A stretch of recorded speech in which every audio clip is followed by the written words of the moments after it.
Come on in, find a seat swiftly.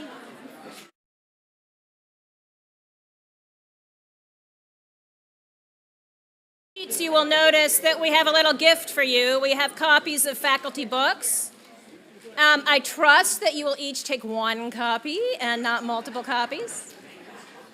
And part of this trick is you get what you get, and the hope is that it might stretch you to read something that you might not have normally picked up on your own, rather than rummaging through to find the one that you want.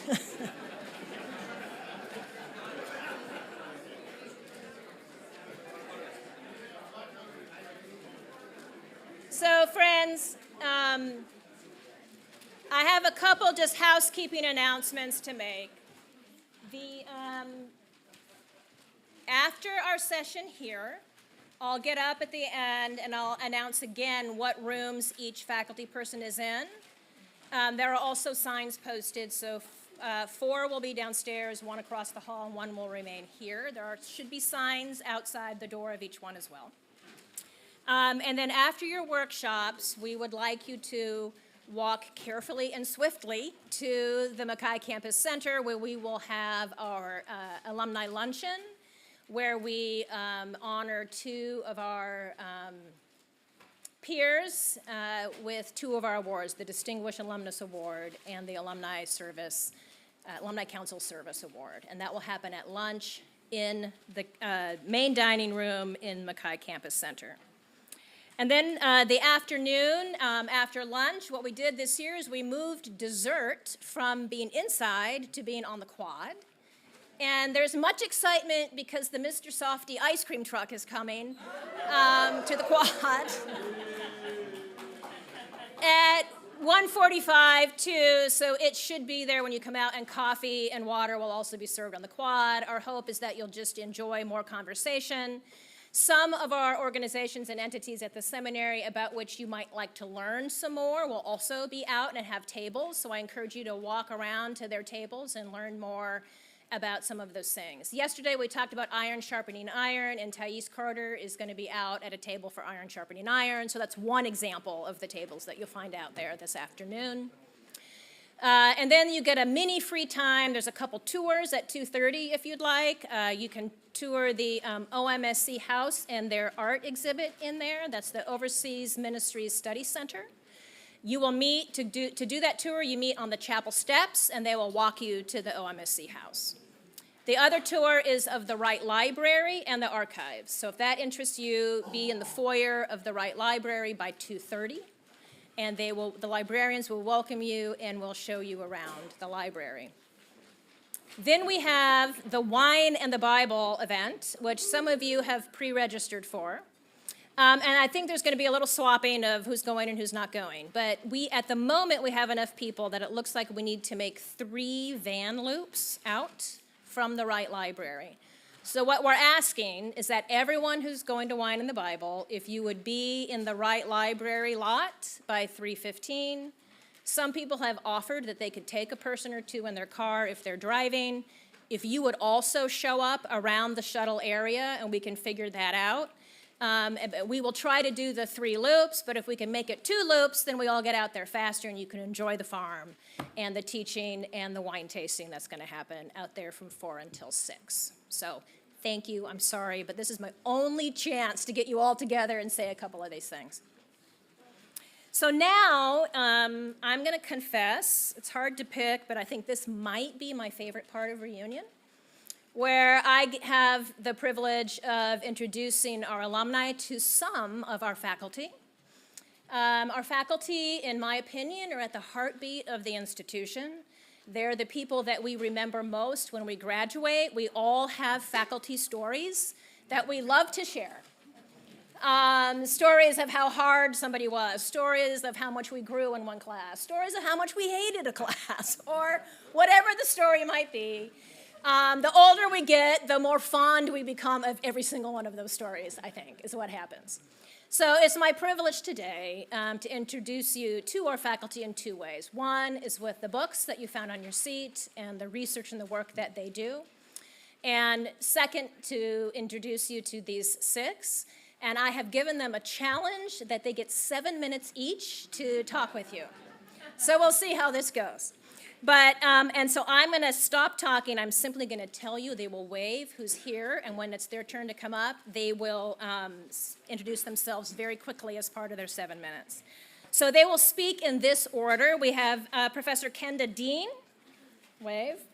We have Professor Mark Smith, and Professor Eric Barreto, and Professor Afe Adogame, and Professor Sarah Stewart-Kroeker, and Professor Bo Karen Lee. So, Kenda, you're first.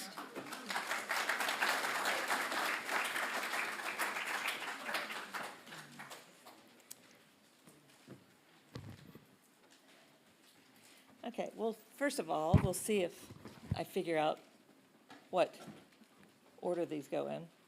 Okay. I'm Kenda Dean. I teach in practical theology and education and formation, mostly youth and young adult stuff, and Christian social innovation when there is time. So this is my favorite meme of the last year, which I just feel like that sort of sums things up, you know?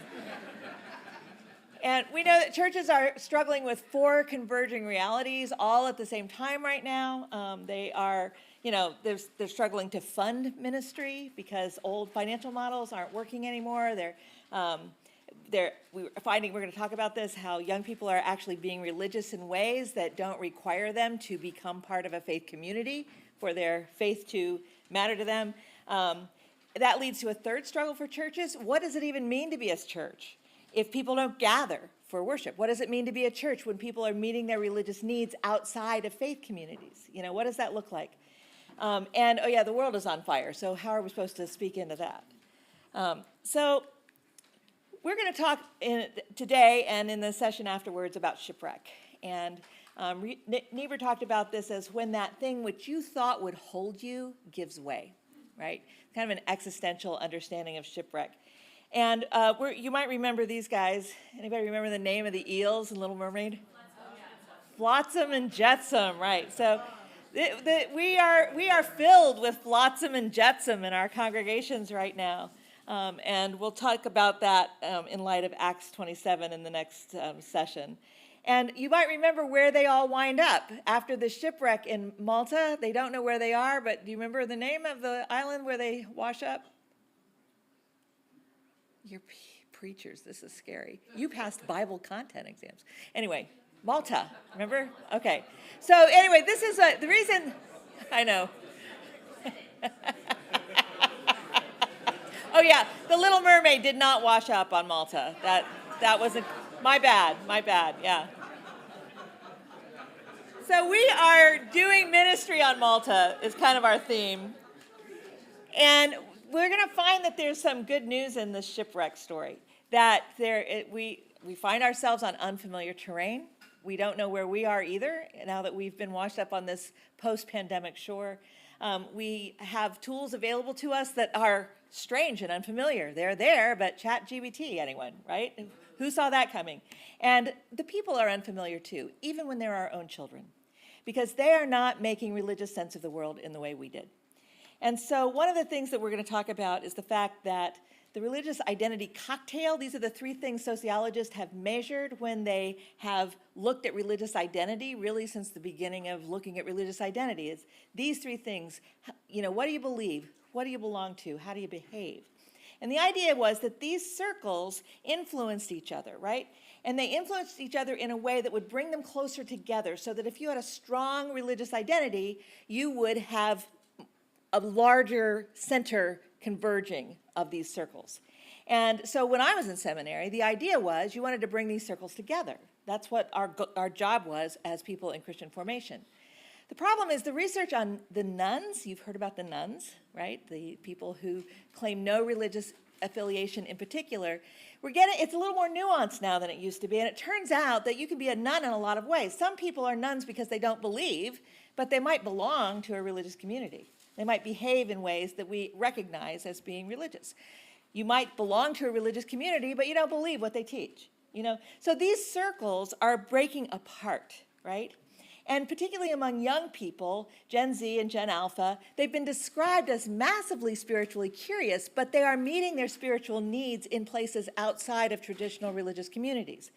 They are being religious in new ways, and that has been described as being, oh, this is me trying to learn PowerPoint, yeah.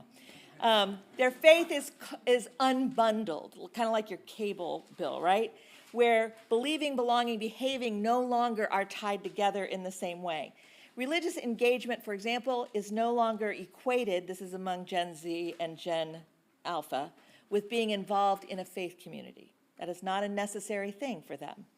And it's not just because they're not coming to church. We'll come to that in a second. I like to use Lady Gaga as an example of this. You might know about this woman. This is not a great contrast here, but Lady Gaga is somebody who is a practicing Catholic. She goes to Mass pretty regularly. She has a relationship with her priest. And if you ask her, she would say she's a Catholic. She went through Catholic schools and so on. So her religious community is pretty clear, right? She goes to worship. Her religious practices look somewhat familiar. She prays regularly. She also schedules her tour dates based on astrological charts, okay? She didn't learn that in CCD classes, right? And her religious beliefs, she has gathered from a panoply of places, right? One of these, this is just from a random interview. I hope I'm teaching people to worship themselves. Her priest did not teach her that, I'm pretty sure, okay? And so these circles have become unbundled in her, but she still claims a religious identity. We mentioned that it's not just because people aren't coming to church. That's because many of them were never in church to begin with. 43% of nuns who are in Gen Z they're not nuns because they left the church. They're nuns because they were never there to begin with. And this is new for us. Welcome to Malta, right? So our job, what is our job, right? Are we to put Humpty Dumpty back together again? Are we supposed to bring these circles together? Or are we supposed to draw a bigger circle? So here's what we've been told we're supposed to do. Innovate. It's the solution to everything, right? So here we go. Here's what we'll talk about in the next hour. Will innovation save the day? Is God calling us to wait? Must moose and squirrel, for a cultural reference, only half the people in this room recognize. Must moose and squirrel be the Steve Jobs of ministry? You can join us and find out. So.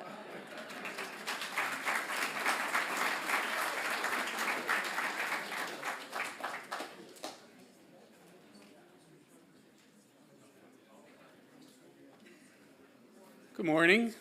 Good to see you all. I can, as a Roman Catholic, confirm everything that Kenda said about Lady Gaga. This morning, in my brief bit of time, I'm going to talk about God in the Old Testament. This is a course I just finished teaching for the second time here at PTS. I came here in 2016, so I'm a latecomer compared to many of my faculty colleagues.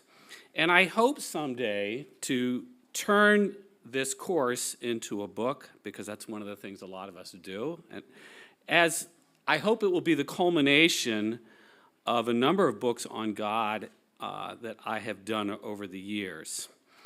In the God in the Old Testament course, classes 2 to 23, so I teach it twice a week, and you'll see usually we do these long 2-hour, 50-minute things where people expire after about 2 hours.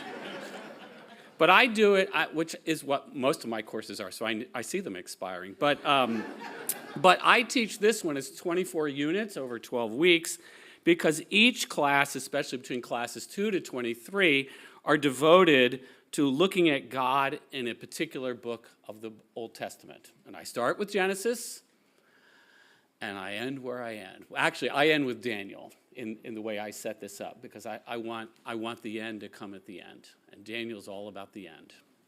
So is Malachi, but in any case.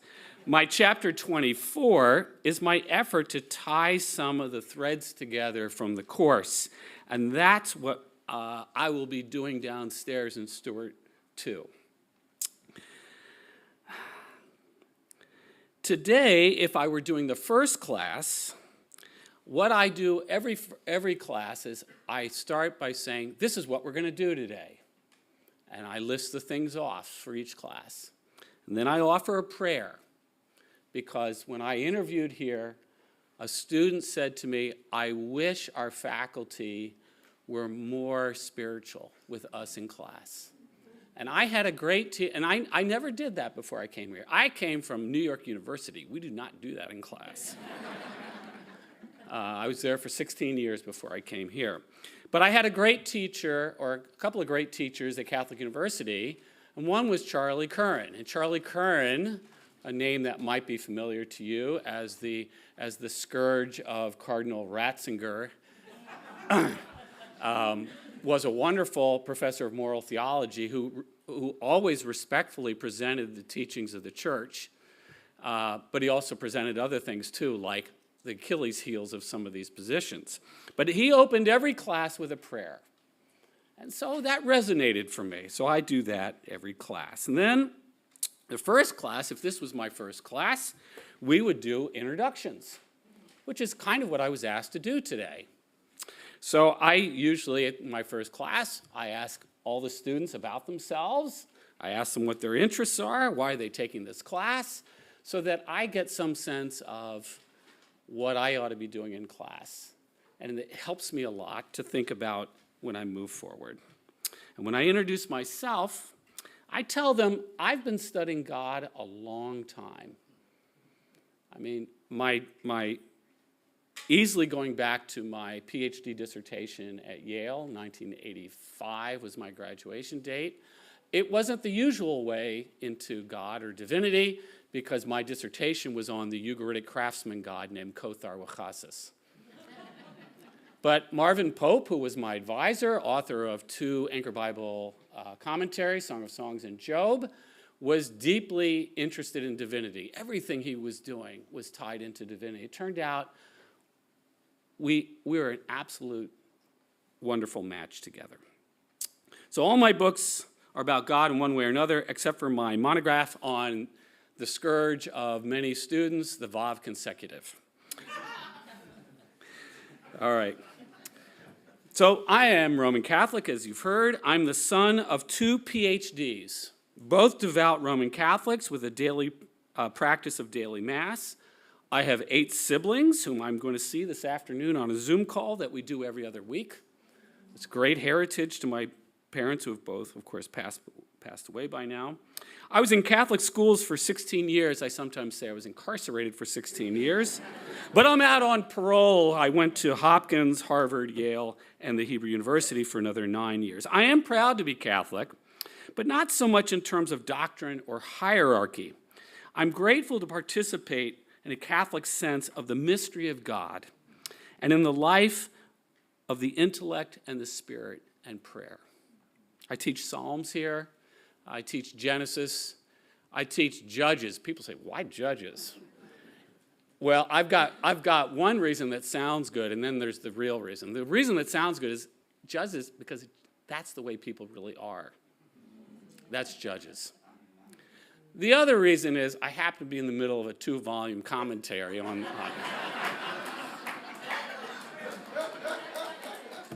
truth in advertising. Anyway, all right. But my formative experience was in a junior-senior high school that was run by Benedictine monks in Washington, D.C. And, yeah, hey, it was better than the Jesuits. Whoa. You know when I was a kid, the joke was, and I know all these Jesuits, a lot of Jesuits, really brilliant people. The joke was, well, he's not really Catholic, he's a Jesuit.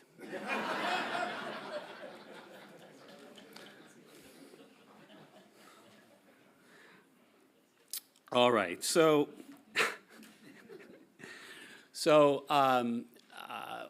what do I do in class in this intro to, or this God in the Old Testament course? I like to say that the Old Testament does not offer a system or systematics about God, which I'm surprised to have to say this is a surprise to many of our students who come here. I consider it problematic to approach God in the Old Testament as if that were the goal of such a course. If God wanted in God's word to provide a systematics, then maybe that's what God would have provided.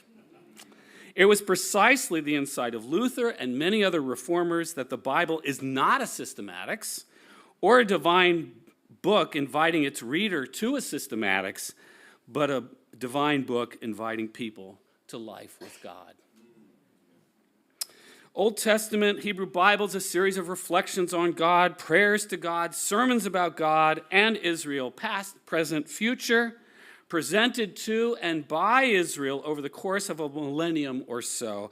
I sometimes think of the Hebrew Bible, Old Testament, as the reports from over 1,000 Passover Seder discussions about God, Israel, humanity, and the world, all designed to move Israel for God and for good in the world.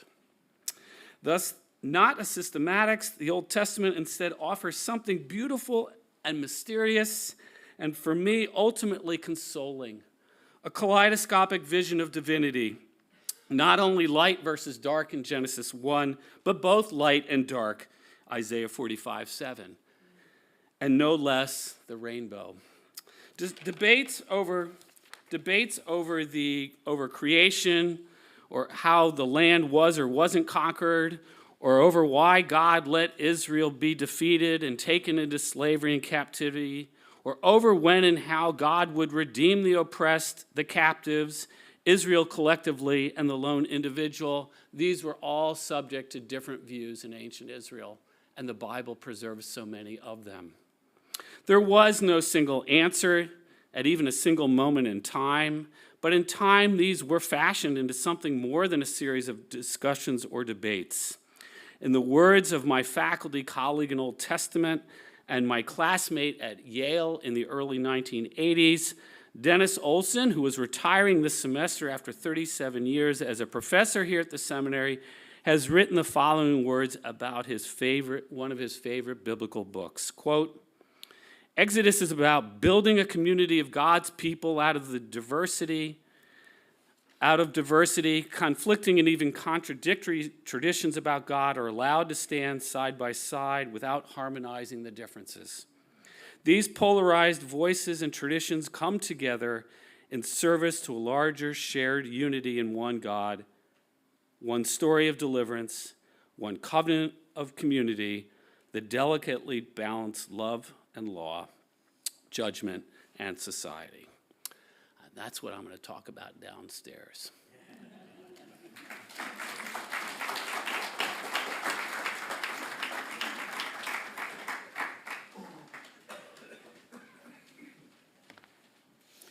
Good morning, friends. My name is Eric Barreto. I teach New Testament here. Special shout out to my class of 2004. Awesome. And speaking of old stories, I've been doing a lot of work on the Gospel of Luke, thinking about how we preach that text, and especially thinking about the old stories we find in the Gospel of Luke. When Luke begins, he says, since many have undertaken, Luke is telling a story that others have told before. He also says, so that you may know the truth concerning the things about which you have been instructed. Luke's first audience has already heard the story. It is an old story. So how do we tell these old stories? And perhaps the prime old stories are the parables of Jesus. The question for us who preach these texts, who teach these texts, is how to make those texts strange again, because they seem awfully familiar to us. We know how they end, we know the characters, we know how we're supposed to read them. We don't find them alarming or strange or challenging. And that's for many reasons, but perhaps for one of them is our tendency to allegorize, but especially to tend to allegorize in such a way that reifies the world as we know it. So notice how often in reading parables that we will find the most powerful person in the story, the master, the owner of lands, the owner of peoples, and associate that person with God. No surprise then that these stories are not new to us. They don't shake us. They don't help us see the world in a new way. One great example of this is Luke 14. The NRSV calls this the parable of the great dinner. I would like to convince you all it's the not so great dinner. So the story goes like this. One of the dinner guests, on hearing this, so this is Jesus talking about not taking the best place at the table, waiting for others to lift you up. So on hearing this, one of the dinner guests said to Jesus, Blessed is anyone who will eat bread in the kingdom of God." And then Jesus said to him, "Someone gave a great dinner and invited many. At the time for the dinner, he sent his enslaved person to say to those who had been invited, 'Come, for everything is ready now.' But they all alike began to make excuses. The first said to him, 'I have bought a piece of land, and I must go out and see it. Please accept my regrets.' Another said, 'I have bought 5 yoke of oxen, and I'm going to go try them out. Please accept my regrets.' Another said, 'I've just been married, and therefore I cannot come.' So the enslaved person returned and reported this to his master. Then the owner of the house became angry and said to the enslaved person, 'Go at once into the streets and lanes of the town and bring in the poor and the disabled.' And the enslaved person said, 'Sir, what you had ordered has been done, and there is still room.' Then the master said to the enslaved person, 'Go out into the roads and lanes and compel people to come in, so that my house may be filled. For I tell you, none of those who were invited will taste my dinner.'" I don't know, that doesn't sound like Jesus. Does Jesus have a bunch of people come up with terrible excuses for why they don't want to come to Jesus' table? The only worse excuse would be, "Oh, I'm so sorry, I'm washing my hair. I can't make it to your dinner." Also notice that this person, this master, invites those who can pay him back. Exactly the opposite of what Jesus just told people to do right before this. And most of all, notice that, to be sure, Luke calls this a great dinner, but I wonder it's a great dinner in its scale and its audacity, not in its grace. Because they invite all the disabled of the town, all the poor, and there's still room. There is still food, enough to feed that community. And then the master goes out and sends the slave to go out and compel people to come in, to force them to come in. Maybe not such a great dinner after all. What if this parable is a photo negative that Jesus puts before us of the way that power dominates, the way that power moves through the world, the way that power can be so fragile that a few missed invitations will lead this person to be compelled to invite the people who Jesus would invite first. In preaching, the parables, I think, can not just be informative, but formative for us and for our communities. I heard the author and poet Afe Adogame muse on the power of stories during a podcast recently. He said that most of us, if you go look at your Photos app on your phone, have pictures of the sky. And some people think that's just ridiculous because we can just look out the window and see the sky. But he concludes, the whole structure of storytelling is piecing together things that many people have access to and rewiring them in a way that seems miraculous. At its very best, preaching, I think, is an act of courage, and that preachers must dare to believe that they have something to say about God's inexhaustible grace, something to say that a community which has called them needs a word that they may have heard before, but not quite in this way, that they have something to proclaim that others cannot in the same way.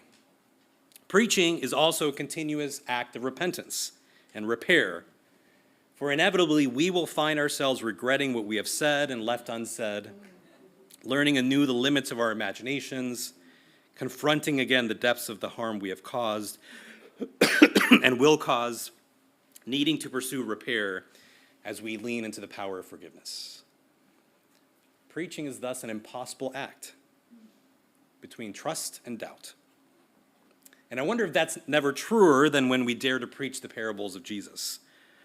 These stories that resist our tendency to shrink the reign of God, to master these incorrigible stories, to control their interpretive possibilities, to constrain theological imagination. And of course, because of the vast potential for interpretation of the parables, these stories have also given us room to reflect some of our worst biases and assumptions. And yet the parables may be an ideal, if fractured, path to for a renewed theological imagination, one that does not so much restrict whether the meaning or the breadth of grace, but revels in the wild grace that can still make us new.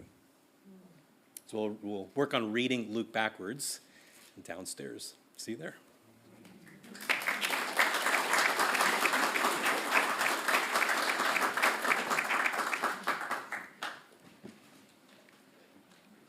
So, good morning. Yes, so the title of my reflection here is a buzz phrase. For some of you, you might be already aware of this. The whole idea to think about the center of gravity of Christianity shifting from the global north to the global south. I moved beyond that to ask the question, and so what? And I'm coming at this going by my, disciplinary orientation, first as a scholar of world Christianity, but also as a scholar of religion and society. My students know me to be very notorious in asking questions. But that's not a problem. The problem is that I ask questions that I have no answers to. So what I'm going to try to do here is to, of course, what I do with my students is to push them beyond their comfort zones, make them reflect. Because in that way, perhaps, it helps us in beginning to provide answers to the questions that we raise. So I'm going to do that here by pointing to 3 historical but also contemporary moments and ask the question that I have no answer to. Because of the shortness of this spotlight time, I'm only going to pose one of those historical moments or contemporary moments. The best wine is reserved for the seminar session, so please join me. So, having said that, let's go back memory lane. Christian cartographical maps of the universe suggest the world is like this, where missionaries from this tiny part of the world, and also from this tiny part and this tiny part, went everywhere else. And to do that, you have to demonize the context to make you relevant. So they went to hidden lands, and they brought light to everywhere else, which sometimes is very hagiographic. So that was in the 1880s. This was the cartographical map. In the early 1905, we also have that kind of map. Go ye into all the world and preach the gospel to every creature. What is very interesting about the earlier map is to the hiddens, whoever those are. However, if we fast forward, and here is the case, I don't believe in statistics, but I use them. The Center for the Study of Global Christianity, through very interesting research, suggested that in 2017, we have 560 million, Protestants. So if we look at that historical map and look at this, there's a drastic change. Why is that? So today, in regards to the question and the phrase, the center of gravity of Christianity shifting, we have statistics that show that, in Africa, Latin America, and Asia, we have a concentration of Christians. But the question is, are we still simply talking about demographic shifts, or are we thinking about the texture and flavor of Christianity in those places? That's not what I want to talk about today, because that is what I teach. I'm thinking more about the backlash. And what is the backlash?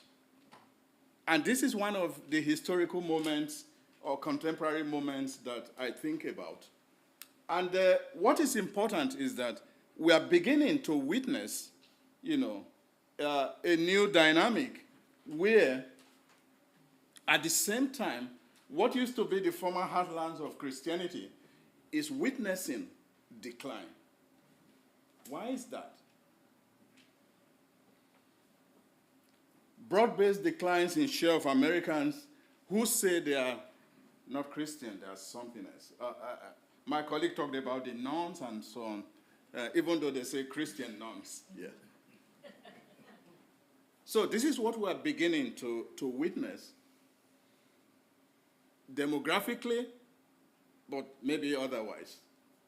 So it leads me to a very important question, and this is the and so what question. There's something else that is happening that perhaps the church, and when I say church here, I'm not using church in a narrow theological sense.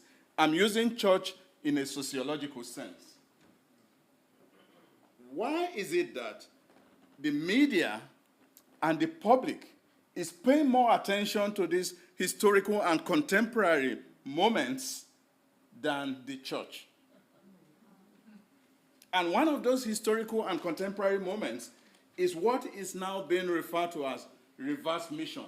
Whether as a rhetoric, whether as a process, whether as a concept, in a way that deflates the traditional definition of mission as mission from here to elsewhere. Contemporary dynamics show that mission is now from everywhere to everywhere. What does that mean to us? And I think this is one of the important historical and contemporary moments I would like to talk about here. The other two, I would push back to the seminar. How do we address issues of global ecclesia consciousness? So, and what I'm going to end with is that perhaps there's something around cultural arrogance, but there's also something around ecclesiastical paternalism that makes the church very blind to these historical and contemporary moments. You can disagree with me on that. I'm fine. So, the media captures what is going on, and we see the Spirit moves west, Korean missionaries in America. In my field, the largest coterie of missionaries in the U.S. today are Koreans. What does that mean? But Africans are now also missionaries to the U.S. This is captured by the media. African Korean missionaries look to reconvert America, Europe. How dare you? So those are the questions that I imagine. Missionaries from the global south try to save the godless West. History is replaying itself. The whole demonization process, you have to demonize a context, in order to make what you are trying to do relevant. So this is what missionaries did, and this is what the so-called missionaries are doing now. So I'm not a missionary, but I'm actually capturing what is going on. So having said that, what it means, Lamin Sanneh has been very provocative in saying whose religion is Christianity. But what is important for me is to see, as a scholar of what Christianity, with immigrants bringing back their own form of Christianity to this context, what does it mean for U.S. Christianity? And I think this has very important implications. Whether we like it or not, there's a tendency that this reverse mission, or immigrants bringing back Christianity to the continent or to the U.S., being part of U.S. congregations, but also forming congregations of their own, contributes to perhaps the reunification of Christianity in the global north. Beyond that, I think there's a tendency we are beginning to witness a kind of religious diversification or transformation in the context of growing pluralistic societies.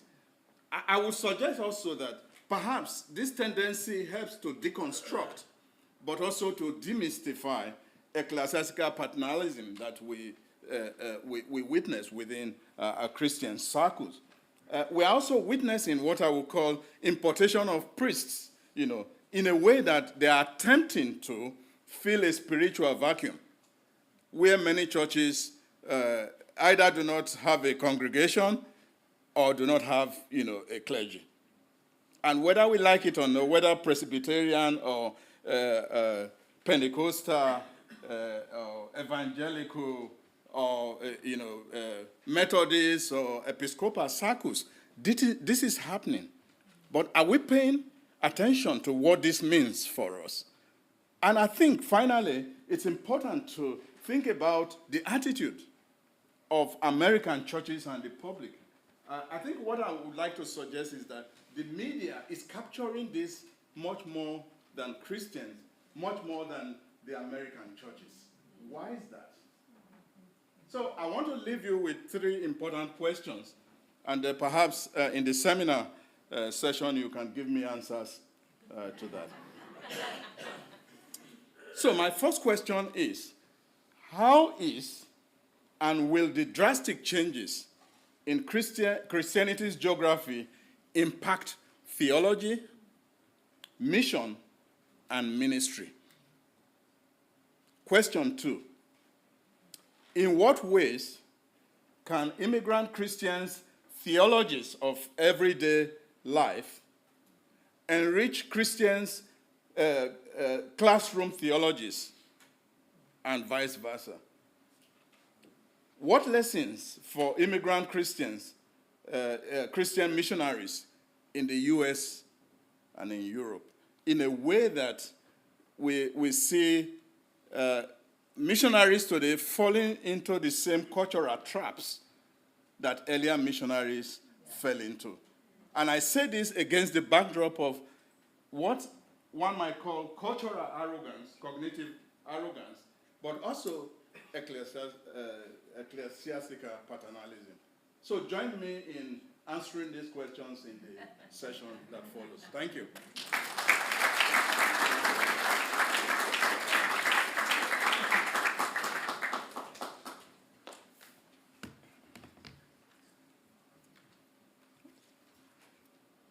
Okay. I graduated from PTS 10 years ago, so this is something of a marker for me as well. And I just joined the faculty this year as a professor of early Christian theology. Okay. So, in Augustine's Confessions, many of you may have read it at one point or another. There are 3 key moments of loss and grief: the death of his friend in Book 4, the separation from his lover and mother of his child in Book 6, and the death of his mother Monica in Book 9. These heartbreaks punctuate Augustine's account of how he comes to embrace his Christian faith and are notably distinct in how he describes the experiences of loss and the processes of grief. These distinct griefs reflect the moral, theological, and emotional state he's in at these different moments in time. But they also propel him forward on his path, albeit in different ways. They are catalysts for intellectual and moral change in this autobiography. And in a sense, they mark, importantly, the arc of conversion that he traces across the Confessions. So in this short talk, I'll focus on the second of these, the separation from the mother of his child. If you want the full arc, you'll have to come to the seminar. Okay, so here's the context. At this point, Augustine has moved from his native North Africa to Milan, where he is teaching rhetoric, bringing along with him the woman that he loves, with whom he has a son. She is unnamed in the Confessions, and so often called Una or Anonyma in the scholarship. She is, as we understand it, a concubine, which means that she was a lower status woman with whom Augustine had an established but socially recognized relationship. But both Augustine and his formidable mother, Monica, have high ambitions for him. His parents have prioritized his education at some considerable expense in the hopes that he will make an impressive career in the Roman Empire. An advantageous marriage to a Roman woman of higher social status and wealth is a major, perhaps even essential step to furthering his rise. And so his mother arranges an engagement to a young girl who is a member of a prominent and wealthy Roman family. She's too young to marry at the time. They'll have to wait at least 2 years. But Monica worries that Augustine's partner will be an impediment to this marriage, and it would seem that she and/or the girl's family demands that he send his partner away, to which he acquiesces. So let's look at the few lines that Augustine dedicates to this event. It's just a few lines, but they're powerful ones. They're laden with both pathos and biblical imagery. So we'll read the passage. Meanwhile, my sins were multiplying, for the woman with whom I had been cohabiting was ripped from my side, being regarded as an obstacle to my marriage. So deeply was she engrafted into my heart that it was left torn and wounded and trailing blood. She had returned to Africa, vowing to you that she would never give herself to another man, and the son I had fathered by her was left with me. But I was too unhappy to follow a woman's example. I faced 2 years of waiting before I could marry the girl to whom I was betrothed, and I chafed at the delay, for I was no lover of marriage, but the slave of lust. So I got myself another woman, in no sense a wife, that my soul's malady might be sustained in its pristine vigor, or even aggravated, as it was conducted under the escort of inveterate custom into the realm of matrimony. The wound inflicted on me by the earlier separation did not heal either. After the fever and the immediate acute pain had dulled, it putrefied, and the pain became a cold despair. So notice the vivid imagery he uses here to describe this wound. She's ripped from his side, having been engrafted into his heart, and his heart is left torn and wounded and trailing blood. He experiences a fever, an acute pain, which dulls but doesn't heal. The wound, he says, festers and becomes cold and despairing. We'll talk a little bit about what that wound does in its aftermath. But there's another thing to note about this passage. So beyond the description of pain, there's another layer that is critical here and has been profoundly underappreciated. How he depicts Anonyma as a kind of moral exemplar and in biblical terms. Indeed, the passage presents several significant inverted parallels to Genesis 2:21 to 24, which I assume does not need refreshing. And in this sense, he actually portrays her as a kind of second Eve. So let's look at these inverted parallels. So by contrast to the creation of Eve, who is created out of Adam's side, in the Genesis passage, Anonyma is torn away from Augustine's side and is now absent.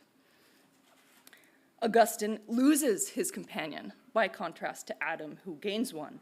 Having already been joined together, he is now severed from her. Rather than leaving his father and mother to cleave to her, he assents to her departure at Monica's behest, or perhaps also the heiress's family, by contrast to the Genesis move, to cleave. And by contrast to Adam following Eve into sin, which per Augustine's account of Genesis, Adam follows Eve because he cannot bear to be separated from her. He knows that this is a sin, and yet he follows her in this to remain with her. Augustine here fails to follow Anonyma in her choice of a life of celibacy, which Augustine regards as the higher calling. And so she, by contrast, pursues the ascetic and virtuous path that Augustine at that time cannot.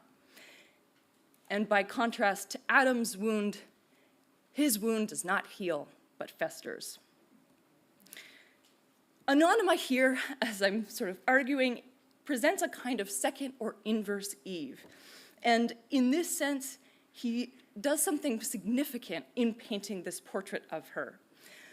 Now, Augustine's festering wound marks the story that follows. This wound leads him to reconsider his life. It elicits a strong drive to seek some other way of understanding and conducting his life.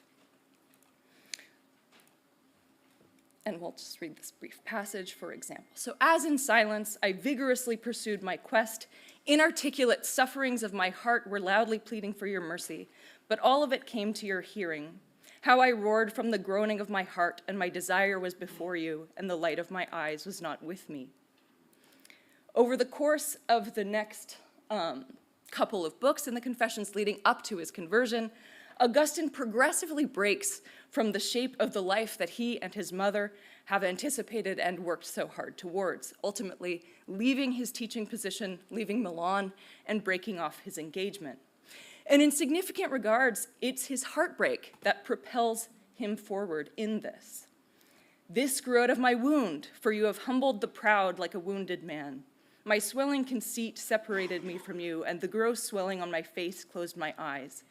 By inward goads, you stirred me to make me find it unendurable, until through my inward perception, you were a certainty to me. My swelling was reduced by your hidden healing hand. And so this heartbreak, this wound that won't heal, becomes a driving force for change, even though its path is circuitous. It launches a spiritual crisis for Augustine. It leads him to reevaluate what he's doing and drive him to figure out how to conduct his life differently. The wound is, in this way, a driving force for change. And it is importantly, in part because it reveals to him his moral waywardness in very vivid terms. So both his ambition and pride, that ambition is driving the move to separate and to acquiesce to the separation, as well as his impulse towards self-gratification in quickly trying to substitute the mother of his child with another woman. And the fact that he cannot heal from this wound, though, is what prompts the sort of fundamental reconsideration of these forces in his life. And central to this story of wounding, though, and the ways in which it's deeply painful, is also the way in which presenting Anonyma as a kind of inverse Eve subtly but powerfully indicates that she actually models a path forward into a new, and on Augustine's terms, more virtuous form of life. And he follows her, ultimately. She goes ahead of him. And here, in these brief lines about this heartbreak, he both expresses his grief and memorializes her. And in doing so, as a second or inverse Eve, celebrates her life and virtue too. I read it as a parting recognition of the path that she showed him before he would take it himself. Thank you.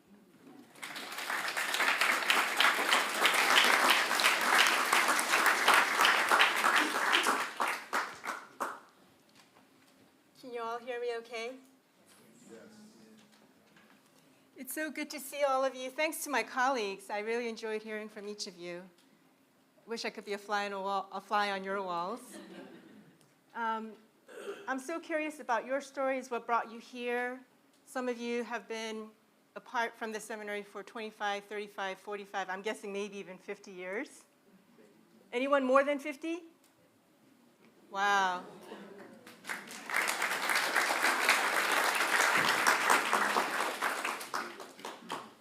We honor the long history that you've had beyond your time at Princeton Seminary. And I'm so curious where you are in life, what ministries you're a part of, what makes you tick, what passions stay alive in you. So my name is Bo Karen Lee. I teach spiritual theology and formation here at the seminary. And I'm going to speak in the seminar on the theme of, let's see, how do I pull this up here? That's okay. On cultivating healing through trauma-informed spiritual exercises. And as Dr. Dean talked about, we're on shipwreck in Malta, especially post-pandemic. So many of us have left our posts, we are burnt out, we're weary. What resources do we have? But before I get into a summary of the content that'll come up, in the next hour, I want to give you a little preface, a couple of personal illustrations on why I am also not only a professor, but the new director of a brand new center at the seminary, the Center for Contemplative Leadership. This is in many ways the deep heartbeat of my life right now. Why? I'm going to share why, what makes me tick, And before I do that, we've had so many rich words. So I'm going to invite us into a sacred pause for just 10 seconds. Howard Thurman calls this the sacrament of the pause. So for 10 seconds, how about 3 deep in-breaths? I welcome them too. Just deep breaths in, deep breaths out. Thank you.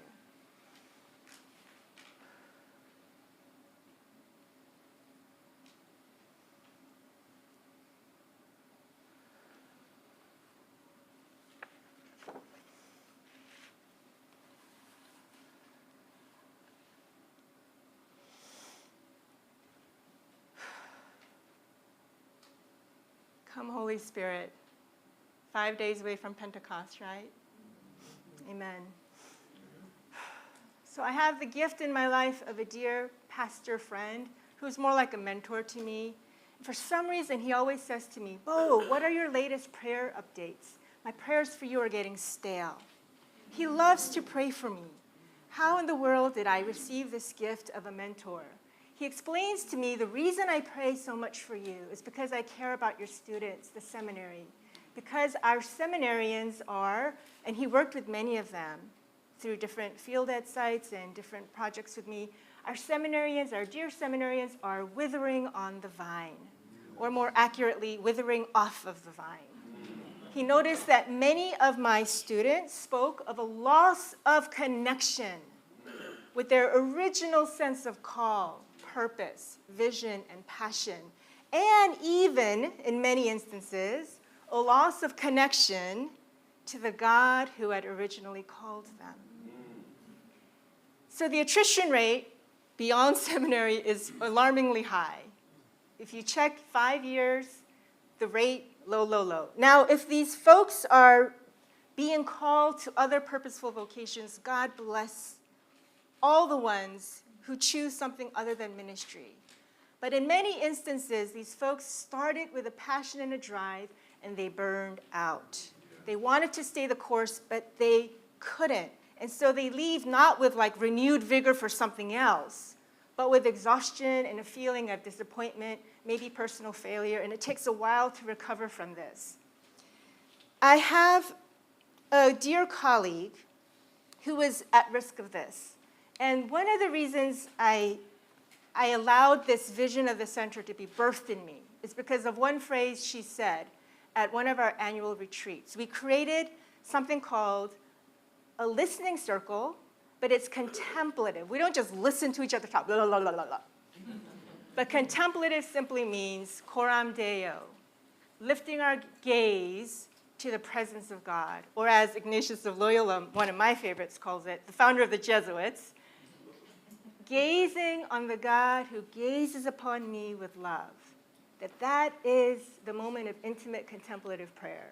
So a contemplative listening circle is not just me going, bah, bah, bah, bah, bah, and everybody listen to me. But it's all of us listening collectively to the heart of God as we listen to the deep, honest stories and sharings of the ones that are with us in this circle. And this friend of mine, this colleague who did her PhD in early Christianity here, felt called to ministry, walking through life travails come, bumps and bruises, all kinds of challenges. She said, about 4 or 5 years into our annual retreat where we do this contemplative listening circle, she said to me, "Oh, I'm feeling nervous before my hour," because everyone gets 1 solid hour. I said, "Why are you nervous?" And she said, "This is the most important hour of my year. It's where her deepest pain and disappointments and hopes and longings can be expressed and carried with gentleness, love, and care, strength, and encouragement by people who actually know her because they've listened to her long enough and lovingly enough to discern who she really might be in God, despite what life circumstances made her to feel during times of different challenge and trial." And so she's incredibly gifted, brilliant. And now she, after 7 years of a long, hard wait, companioned by this camp of sisters, is now in her dream life. But we accompanied her through 7 years of pain. So there's a preview of the workshop here. Oh, wrong way. So burnout is the result of trauma. I'm going to define the different layers of trauma that influence us. Just briefly, it's an inescapably stressful event that overwhelms people's existing coping mechanisms. And then the lingering effects of that initial challenge. The Great Resignation is one of the results. And then secondary trauma is something that I'm going to discuss further, is what those who companion others going through suffering experience. It's called double jeopardy.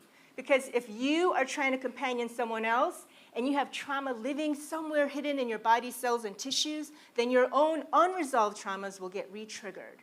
So now you've got the person you care about, you've got your own, you're triggering one another, and the body remembers what the mind does not.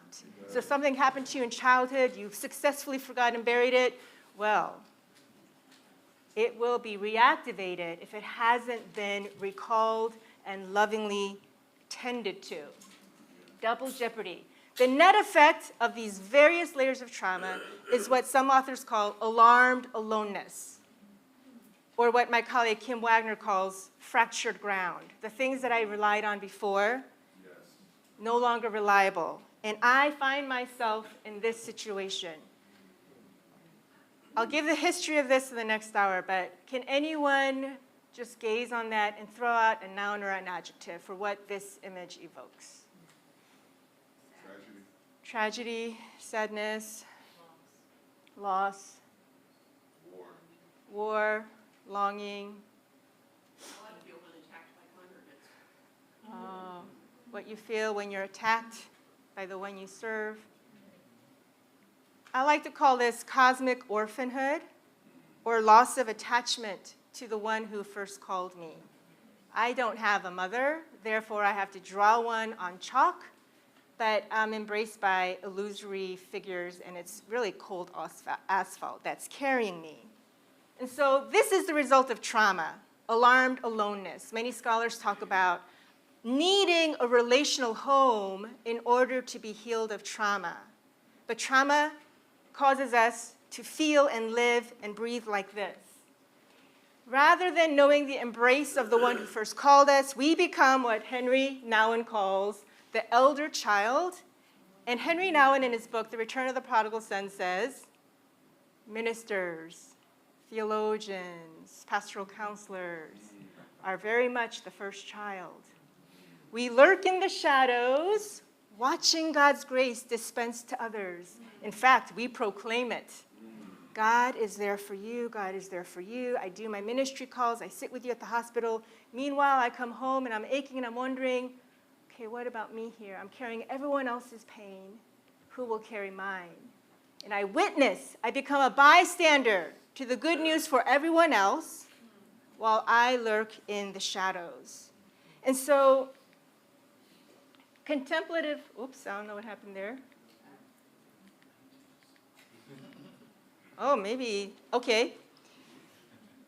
Contemplative listening circles aim to provide what is healing for trauma, which is a relational home, a place where one can be held and carried and embraced. When God is elusive, we need the body of Christ to carry us. And that's part of the vision of the Center for Contemplative Leadership. I'm going to share one of my spiritual directors came to our recent conference. She read my essay on trauma-informed spiritual exercises, and she said, during the contemplative listening circle that was offered in the conference, I experienced a profound relational home. And this was with strangers she had just met on Zoom. It's a kind of listening that is so hospitable that it makes space for the love of God to completely hold the one in front of me, so that alarmed aloneness does not have to be the final word. There are two other aspects of the Center for Contemplative Leadership that I won't highlight here. If you want to hear more, it's ccl.ptsen.edu. I'll just highlight the second one. The second one is this conviction that when I am grounded in contemplative prayer, then suddenly I care about God's justice in the world, right relationships, the right ordering of society. Prayer and justice then become wedded. It's not a solitary, hermetic endeavor, but it becomes outward facing, and I I receive and I can become more of the justice of God in the world? How do we embody that? So that's the second point, the second vision point for the CCL. The third, you'll have to read the website. But it's for non-theologians, like vision, like artists, nonprofit, marketplace folks, non-traditional religious folks, spiritual seekers. But I hope and pray your time here at Reunion is rejuvenating, rewarding for you. And please do pray for us as we continue to serve through the Center for Contemplative Leadership. Thank you.